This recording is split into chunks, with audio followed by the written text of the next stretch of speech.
Hey, this is Bastian from AndroidPIT. After Samsung, Huawei, OnePlus and LG, it's finally HTC's turn. The brand has introduced us to the successor of the U11 Plus. We had a chance to take a look at the new U12 Plus even before its official launch.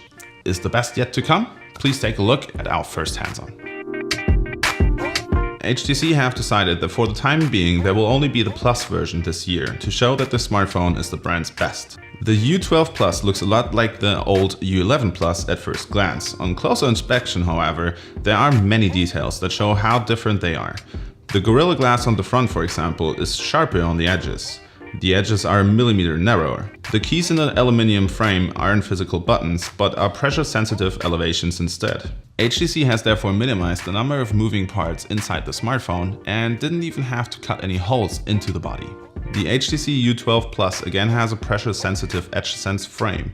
Here an action can now be performed by double pressing, similar to the one-handed selector from the U11 Plus. The U12 Plus displays the dial for apps, contacts, etc. according to which side it is triggered. The hardware is on par with the competition. It's packing a Snapdragon 845 SoC with 6GB of RAM and 64GB of internal memory, which can be expanded by up to 2 TB via microSD card. The Super LCD 6 panel measures 6 inches and is right at the top with 2880 x 1440 pixels. So nothing stands in the way of high-end gaming and, of course, VR. When it comes to photography, the HTC U12 Plus comes with 4 cameras, same as the Huawei P20 Pro.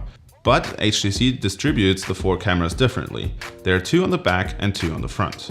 With 2 8-megapixel cameras on the front, HTC is focusing on taking better selfies and offering safer face detection compared to OnePlus, Huawei or Honor, all of which rely on a single image sensor.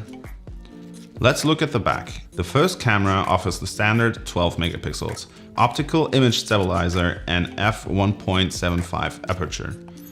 The second camera is a 16 megapixel telephoto camera with an f2.6 aperture with 49mm compared to 25mm, and there's a double optical zoom. On the video side, HTC follows the trend, recording in 4K with a maximum of 60 frames per second.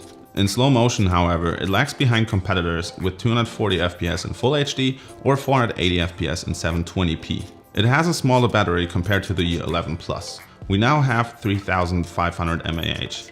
But we'll have to do a full test to see if this has any effect. Components such as the Snapdragon 845 are more economical than before, so I don't really expect this to be a problem. The U12 Plus will be on sale mid-June for around $700. Besides black and an Iron Man-esque red gold, there will be a blue version with some transparency.